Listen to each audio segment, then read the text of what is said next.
Dabar gaminsim vištienos suktinukais su džiovintų figų ir parma kumpių įdaru. Šiam patiekalui reikalingi ingredientai: česnakas, svogūnai, svežia pasta tagliatelle, baltų pelėsinių sūrių, parma kumpės, džiovintos figos, sviestas, grietinėlė, baltas vynas, alyvuogių aliejus ir žinoma pagrindinis ingredientas, kurį bus mums reikalingas šiam patiekalui – viščiukų šlaunelių mėsa be odos ir kaulo. Kad padaryti suktinuką, mums reikia išploninti vištienos šlaunelių mėsą. Ploninam ją. Įstengisim padaryti kuo ploniau. Ir taip mes suploninam vištienos šlaunelių mėsą, bet aš asmeniškai ir rekomenduoju ir naudoju jau išplonintą vištienos šlaunelių mėsą, kurį mums siūlo šiuo metu Vilnius Paukštynas. Dabar būtent iš šio produkto mes ir gaminsim. Kaip jūs matote, puikiai išploninta šlaunelių mėsą, kuri nereikalauja papildomų pajėgumų ir kuri žiauriai sutaupys jums laiką, kuri virtuviai yra labai svarbus ir labai brangus dalykas. Mes pradedam marinuoti mūsų išplonintą vištienos šlaunelių mėsą. Tam mums reikalingi sukapoti česnakai.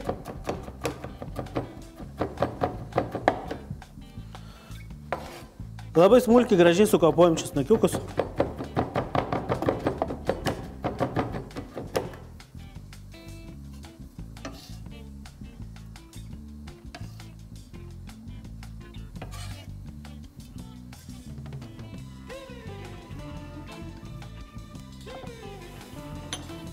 Pabarsim su druska, 5 pipirų mišinys. Ir pradedam ruošti mūsų įdarą. Įdarui mums reikalinga, kaip aš sakiau, figos. Figos yra džiovintos, bet dar kvepiančios, maloniai. Ir parma kumpė.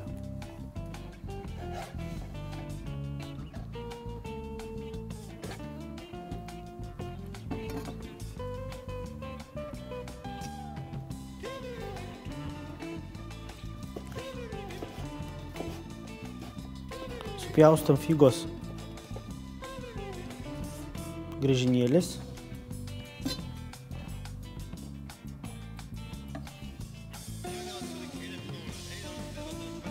Dedame ant mūsų išplonintą mėsytę ir gražiai suvyniojam.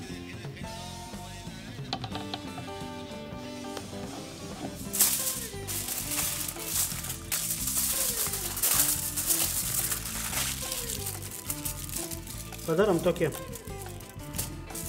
kalės saldainiuką iš vištienos. Noriu atkreipti dėmesį, kad labai svarbu, kada jūs vyniojate suktinuką, tai labai reikia stipriai suspausti, kad būtų tokia tvirta pakankamai forma. Mūsų suktinukai yra paruošti kepimui. Ir dabar dedam į orkaitę prie 180 laipsnių 12-15 minučių. Kepimas su garais.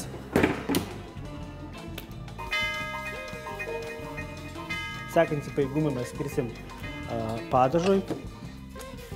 Tam mes supjausim svogūnus smulkiai.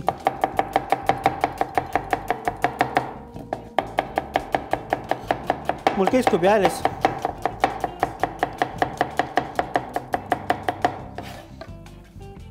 Pilam aliejūką.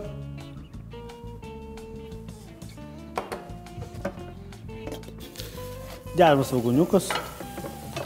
Ir plius mažą gabaliuką sviesto.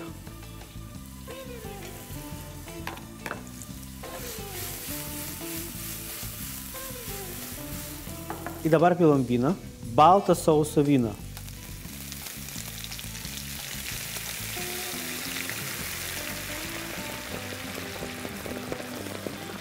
Vynas turi nugarot iki pusę. Dabar pilam grietinėlę.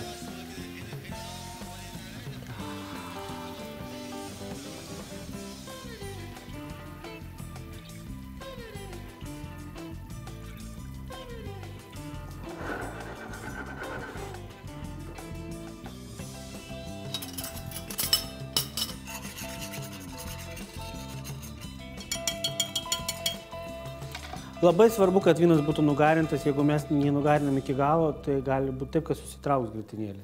Ir dabar dėsiu balto pelėsinio sūrio gabaliukus.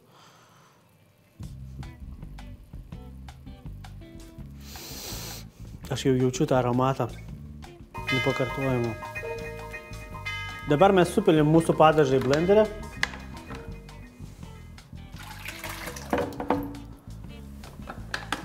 Ir sumalim.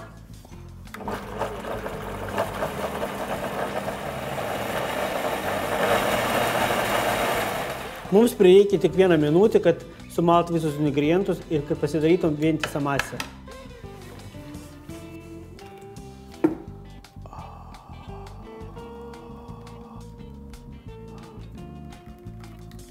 Fantastika.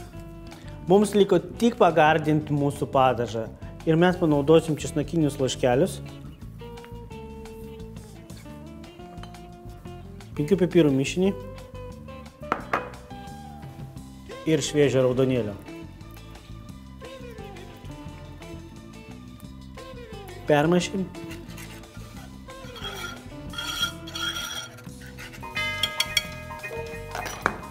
Sekantis užduotis šio patiekalo yra išvirti makaronus. Dedam druskos, dedam pilam aliejus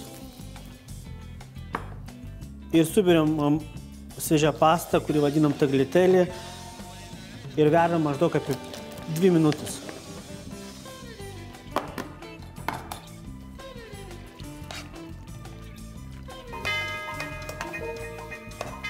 Turiu jums gerą žinią, kad visi ingredientai paruošti ir liko tik pateikti patiekalą.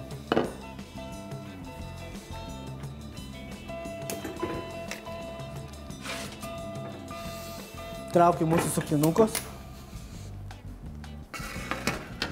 Pradedam nuo padažo pilstomo. Į vidurį lėkštį pilam padažiuką. Taip.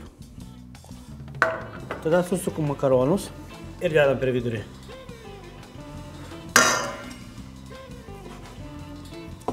Palyginsim biškai suktinukai. Perpjaunam.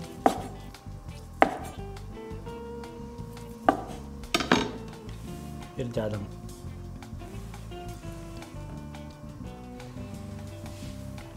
Papuošim raudonėlis, česnakinių laškais,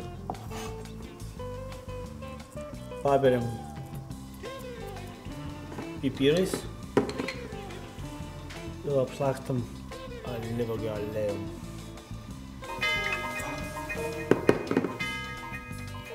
Vilniaus Paukštynų naujo produkto dėka mums šefam atsirado nauja galimybė gaminti ir greičiau, ir lengviau, ir patogiau. Štai gimė naujas patiekalas. Skanaus!